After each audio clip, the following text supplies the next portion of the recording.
Bu. Iya. Jadi poin yang masih kita dalami dan masih kita pantau Pak di poin ketiga itu Pak, tension benang terlalu kencang atau kendor dan salah pasang alur benang.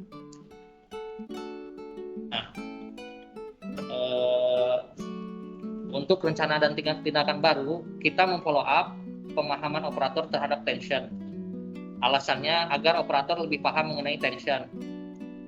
Rincian kegiatan, mekanik memberitahu kembali operator yang kurang paham pada tension saat terjadi masalah tersebut. Jadi kalau misalkan ada kerusakan, operator yang masih belum paham, kita kasih tahu kembali Pak, seperti itu. Berarti nunggu ada rusak dulu, baru ada nanya, atau ada ininya enggak, atau ada ngecek dulu ke semua operator sehingga kita tahu.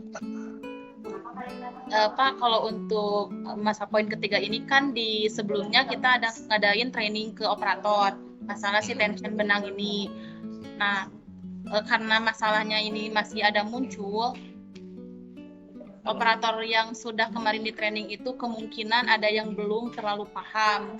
Nah, pas ada masalah tersebut muncul kembali di LAN, mekaniknya ada, dan ternyata masalahnya itu karena tension benang, si mekanik tersebut langsung memberitahu ke operator bahwa cara pembenarannya itu seperti apa gitu Pak. Takutnya pas itu kurang paham Pak, jadi kita langsung kembali. Oke, lanjut.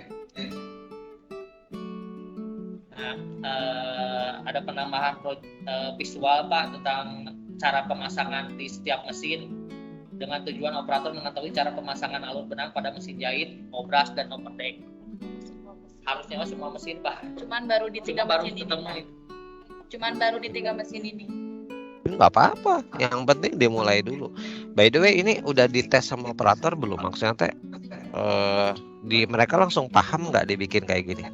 Ada revisi Pak, si jalur benangnya Pak. Jadi kemarin pas di tes ada beberapa operator yang mungkin kalau yang udah tahu mah dia tuh udah tahu alurnya, tapi kalau misalkan untuk orang awam, jadi si gambar ada penomoran atau si dari step selanjutnya sampai si lubang selanjutnya kemana deh gitu Pak, kan itu lumayan rumit ya Pak untuk obras. Ya, makanya itu. Jadi kita kalau bikin aturan, bikin mekanisme, pakai operator yang paling lemot pemahamannya. Jangan pakai operator yang paling pintar, entong. Kenapa? Karena kita harus mengcover semua operator. Ya, logikanya ya harus ngecover yang paling lemot dulu. Kenapa? Kalau yang paling lemot paham, yang paling pintar mah udah jangan ditanya gitu. Tapi kalau yang paling pintar paham, belum tentu yang paling lemot paham gitu. Jadi kita harus ngecover yang paling rendah pemahamannya gitu. Memang pasti beda caranya, bikin standarnya pasti beda. Kayak tadi kan pakai penomoran, jadi kita tahu nomor urutnya, nomor 1, 2, 3 dan seterusnya. Tapi kalau yang pinter mah udah langsung kebayang gitu kan, itu perlu dinomoran kayak guysnya urutan. Nah, makanya ini poinnya kita harus nyari cara mana yang dipahami oleh semua level. Ya betul Pak. Nanti ada revisi Pak, supli penomoran. Yes. Jadi konsep improvement selalu begitu ya. Kerja bareng sama orang yang kita lagi improve, tanya respon kumaha, paham atau ente, terus bikin aturan mekanisme yang bisa dipahami semua level gitu ya, apapun itu, dan selalu ditesnya apakah apakah memang benar dipahamin atau enggak. Karena kita harus memposisikan di sisi orang yang lagi kita ajarin, bukan di sisi kita gitu. Ibaratnya mah orang kudu empati itu jadi berusaha merasakan kalau kita ngajar kayak gini, kalau kita ngasih tahu kayak gini, dipahamin aku mah ya benar-benar bisa pahami atau ente gitu loh. Nah, Jadi kan kayak Pak Indra kepala mekanik nih, pasti pemahamannya lebih keren, lebih jago dibandingin mekanik. Tapi pada saat Pak Indra ngajarin, Pak Indra harus nyelamin cara mikir mekanik yang lagi diajarin gitu. Ya, betul, Pak. Kalau ternyata lemot ya gitunya, bukan bermaksud menghina, cuman maksudnya kalau memang lemot berarti kita harus lihat, oh si ini teh pahamna carana kudu kieu ya gitu. Ingat perbandingan simpelnya kieu. Pernah nonton film Kung Fu Panda? Pernah. Nah, masih ingat yang pertamanya? Masih ingat cerita yang pertama kan itu sampai 3 sampai apa ya seri ketiga kan pernah ya filmnya kan. Masih ingat yang pertama tuh? Yang ada di TV aja. Ya, oh ya ada TV aja. Beli atuh DVD bajakannya.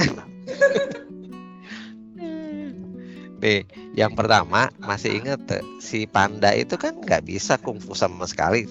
Ingat? Ya. Terus si Sifunya underestimate. Iya mah moal ngarti diajarkeun ge. Masih ingat tuh? Cuman si masternya bilang coba terus untuk kamu ajarin sampai akhirnya si Sifunya teh ngelihat, oh si ini baru bisa ngerti tentang kungfu kalau dia diajarin dengan cara naon, mancing apa yang dia suka. Saat itu naon, sukanya makan kan? Si Panda itu sukanya makan kan, dan dibikinlah makanan itu ditaruh di atas sehingga dia ngelakuin gerakan-gerakan yang mirip jadi gerakan kungfu, dan akhirnya dia jadi ahli kungfu. Mirip kayak gitu kita kalau ngajar gitu. Jadi kita harus mahamin cara orang paham itu seperti apa dulu gitu. Jadi emang rada pegel sih ya cara ngajarin gitu, tapi bisa dipastikan itu lebih efektif kalau kita berhadapan dengan berbagai level pemahaman gitu. Karena contohnya ada orang yang ngerti hanya dikasih tahu lewat omongan. Ada orang yang baru ngerti setelah ditunjukin langsung caranya atau ditemenin sambil ngerjain. Nah, caranya kumaha. Jadi kita harus jeli dulu ngelihat.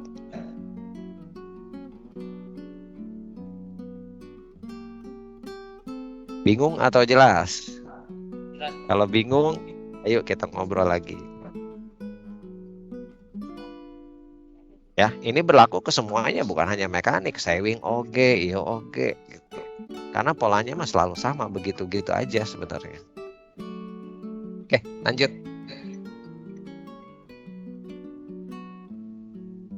Oke, ini Pak, tanggal 13 Juli 2022 ada dokumentasi. Jadi tuh semangat. Hah? Jadi tuh semangat. Yuk. Naon untuk semangat? Jadi lulus, Pak. Lulus kunaon? Enggak ketampak, enggak ketampak. Wah, Pak Indra jadi artis dia. Relax. Relax, bener kudu gitu. Relax, santai. Ayo terangin lagi. Oke Pak, di tanggal 13 Juli 2022 ada dokumentasi tentang training pemasangan jarum dan tension benang mesin obras bersama operator.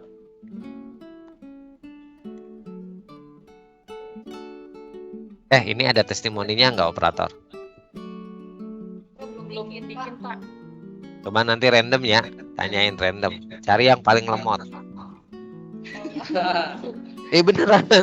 Lain bukannya saya mau bikin ngedownin, bukan. Justru kita sambil ngetes, sambil kita evaluasi orang teh ngajarkeun dipahami enggak gitu. Ya. Oke, lanjut. Di tanggal 20 Juli 2022 Beda mesin, Pak. Ini beda mesin Pak, tentang jahit. Yang tadi obras sama overdeck Pak. masih di training pemasangan jarum dan tension benang. Itu Pak.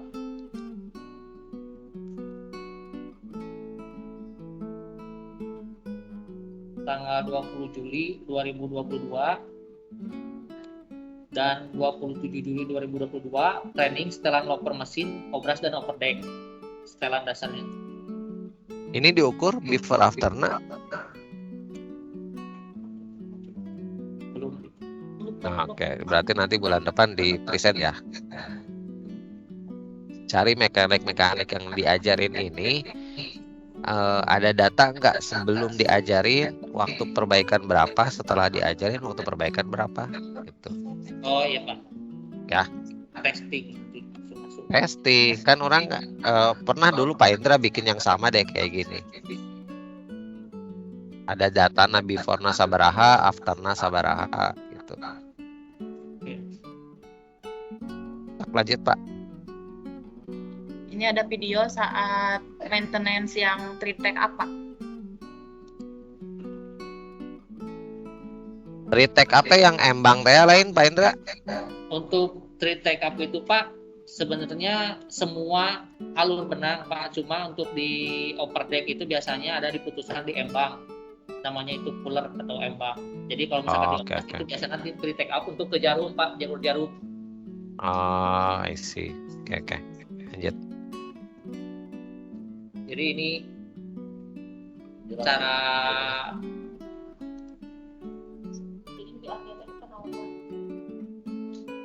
Ya. Jadi yang kita buka itu retake up untuk jarum, benang ke jarum. Kita haluskan karena kita temukan ada kasar di lubang benang tersebut Pak. By the way, eta nu bikin kasar kunonya Pak? Karena sering pakai Pak, lama-lama kegesek dari benang. Kegesek dari benang. Ya, pernah aya pengukuran usiana tuh, maksudnya teh sampai dari awal pasang sampai akhirnya kasar eta sabaraha gitu aya tuh sih. Kalau misalkan kita simpulkan sih mungkin sampai saat ini belum diketahui Pak, karena tergantung pemakaian mesin tersebut Pak, kadang ada yang anggur lama gitu masih bagus.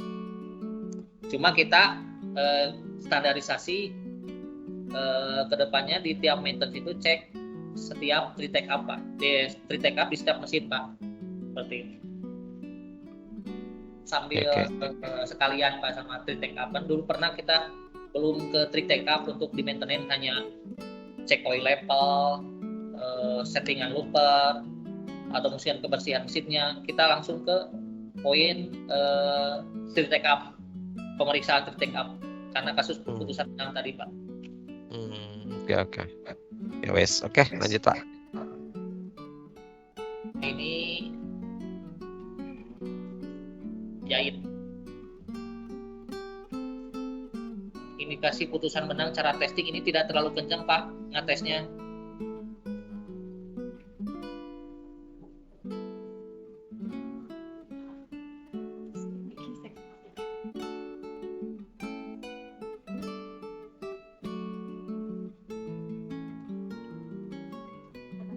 Nah ini Pak cara menghaluskannya Pak pakai amplas halus. Berarti itu teh dari benang doang bisa jadi kasar gitu ya? Iya Pak. Oh, menarik juga ya. Maksudnya kan benang kan cuman kayak begituan doang ya kan, bisa bikin kasar logam ya? Iya Pak. Isi. Oke, lanjut Pak. Ini untuk gancatnya Pak, di mesin obras dan jarum 1 yang telah dilakukan maintenance di retake up tadi di line 24-nya. Di mesin Obras dan jahit. Di mesin obras dan dijahit ini dari sekian mesin yang dicek ketemu ada dua mesin yang kasar. Obras 1 jahit 1 Pak. Ketemu. Oke. Dan ini nanti harus setelah memang terbukti hasilnya, berarti harus segera diterapkan ke line lain. Ya Pak. supaya hasilnya apa ya, supaya downtime dari sisi mesin itu bisa berkurang. Logikanya kalau downtime berkurang harusnya itu masuk ke apa? Ke apa coba? Efisiensi. Efisiensi naik. Efisiensi. Benar. Berarti waktu yang dipakai untuk memproduksi garment bakal lebih tinggi, lebih efektif atau lebih efisien gitu. Ya, oke, lanjut. Nah, ini rata-rata putusan benang di line 24 Pak, dari week 1 di rata-rata 35 menit. Di week kedua ada penurunan ke 8 menit. Di week ketiga ada naik lagi ke 24 menit. Ketemu yang tension benang tadi Pak di week ketiga. Terus di week keempat ada penurunan lagi ke 17 menit rata-rata. Rata-rata di 1 bulan Juli itu di 21 menit. Keren sih, udah 50% terakhir berarti ya. Kalau secara week 4 17 berarti udah lebih dari setengahnya ya. Iya Pak. Bagus. Ya. Good. Keren. Lanjut.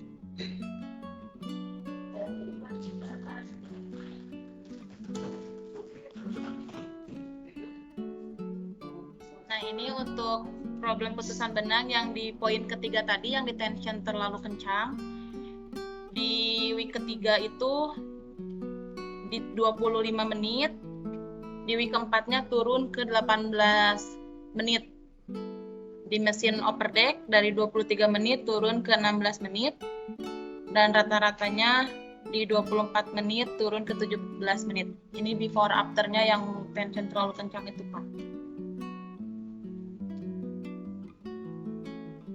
Oke, lanjut. Beres Pak, nuhun. Terima kasih. Sama-sama. Ada pertanyaan dari Pak Indra? Saya nanya lah sebelum Pak Indra nanya. Pak Indra,